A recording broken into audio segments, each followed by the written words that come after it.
find yourself wondering, what is fermentation? Don't worry, I've got you covered. In this beginner's guide, you will learn the basic principles of fermentation, the benefits of incorporating fermented foods into your diet, and tips for successful fermentation. Fermentation is a natural process that has been used for centuries to preserve and enhance the flavor of foods. Our ancestors relied on fermentation to preserve fruits and vegetables, milk, and grains. Nowadays, fermentation has become more popular than ever, thanks to its numerous health benefits it has. Are you ready to learn more about fermentation? Let's get started! When it comes to fermentation, understanding the process is key to achieving the desired results. Fermentation is a metabolic process in which bacteria and yeast break down sugars and alcohol. This chemical reaction occurs in the absence of oxygen, a process called anaerobic respiration.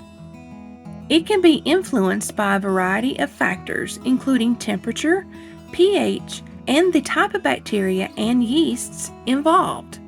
For example, some bacteria prefer a slightly acidic environment, while others thrive in a more alkaline one. There are 4 main types of fermentation: lactic acid fermentation, alcohol fermentation, butyric acid fermentation, and acetic acid fermentation. An example of lactic acid fermentation is yogurt, sauerkraut, or kimchi. An example of alcohol fermentation is wine, beer, and bread. An example of butyric fermentation is cultured butter or cheese. An example of acetic acid fermentation is vinegar or kombucha. The type of fermentation used often depends on the desired end product.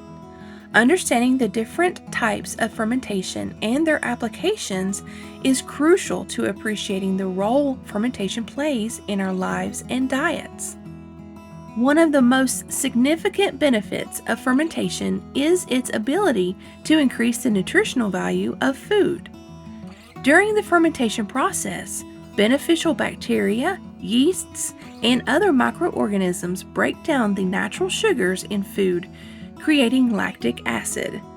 This process not only preserves the food, but also increases its vitamin and enzyme content. Fermented foods are also excellent for maintaining a healthy gut microbiome. These beneficial bacteria help promote the growth of good bacteria while inhibiting the growth of harmful bacteria. As a result, consuming fermented foods regularly can improve digestion, boost immunity, and prevent various health conditions. Another advantage of fermented foods is that they have a longer shelf life than non-fermented foods. This is due to the acid created during fermentation, which acts as a natural preservative that prevents spoilage. Let's talk about different types of fermentation. Vegetable fermentation is perhaps the most common type of fermentation. It involves preserving vegetables in salt water or brine, which allows them to develop a unique flavor and texture. Some popular examples of fermented vegetables include sauerkraut, kimchi, and pickles. Dairy fermentation involves culturing milk or cream with bacteria or yeast. This process creates a tangy, sour flavor that is often used in food products like cheeses, yogurt, and sour cream. Some popular examples of fermented dairy products include cheddar cheese, Greek yogurt, and kefir. Beverage fermentation involves fermenting liquids like tea, fruit juice, or sugary water to create popular drinks like kombucha, mead, and beer. This type of fermentation is often more complex and involved than the other types, but the end result is a unique and delicious beverage. Exploring the different types of fermentation is a great way to expand your knowledge and palate. Whether you prefer tangy and crisp vegetables or sweet and floral drinks, there's a type of fermentation out there for everyone. As a beginner in the world of fermentation, it can be intimidating to dive into the process, But fear not. With a few tips and tricks, you'll be fermenting like a pro in no time. One of the most critical factors for successful fermentation is maintaining the proper temperature throughout the entire process. Different types of ferments require different temperatures to thrive, so it's essential to research the ideal temperature range for your particular ferment. In general, during the initial fermentation process, most ferments do best in a warm, consistent environment around 68 to 72 degrees Fahrenheit. Some ferments do well with a slow and cool ferment at temperatures as low as 50 degrees Fahrenheit. Once the fermentation is complete, you'll want to store your ferment in cold storage or the refrigerator. This is ideally between 32 to 38 degrees Fahrenheit. Another important aspect of successful fermentation is maintaining a clean and hygienic environment. Make sure your hands, tools, and fermentation vessels are all thoroughly washed and sanitized before beginning the process. This will prevent unwanted bacteria from contaminating the ferment. Furthermore, always use a clean utensil when dipping into your finished ferments for serving. The quality of your ingredients will significantly impact the quality of your final product. Always choose fresh, high-quality products and avoid using any ingredients that are moldy or spoiled. Organic produce is also ideal, as it will contain fewer pesticides and other harmful chemicals that can hinder the fermentation process. Finally, don't be afraid to experiment and try new things.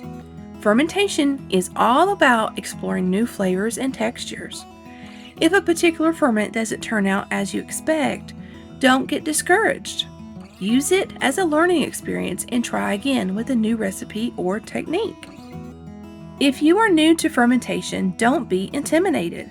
Fermenting food at home is easier than you might think, and with a few basic supplies, you can get started on your fermenting journey. Here's a step-by-step guide to fermenting food at home.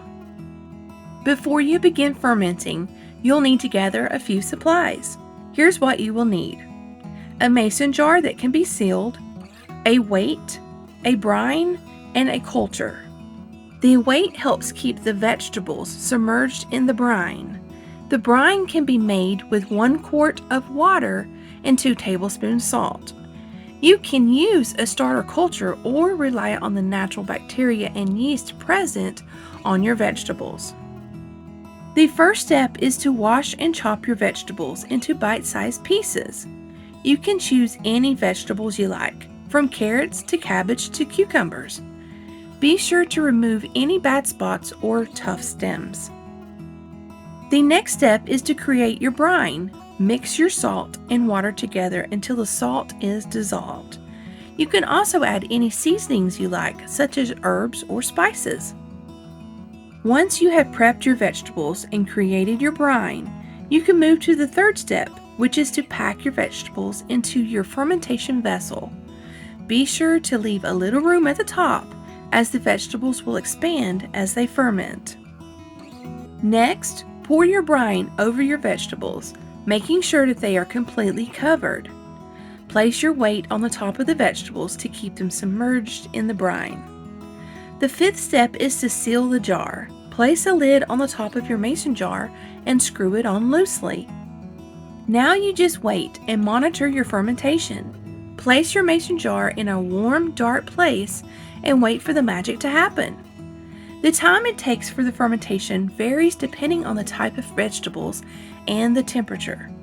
Be sure to check on your ferment every few days to make sure everything is going well. If you see any mold or it smells bad, discard it and start over. The longer it sits in a warm area, the more tangy the tastes will be. Some people confuse mold with chyme yeast. Chyme yeast is a non-fuzzy, harmless, creamy white to beige, wavy growth that forms on the surface, sometimes. Don't worry, this is not bad. Just take a clean spoon and scoop it off. This is not mold.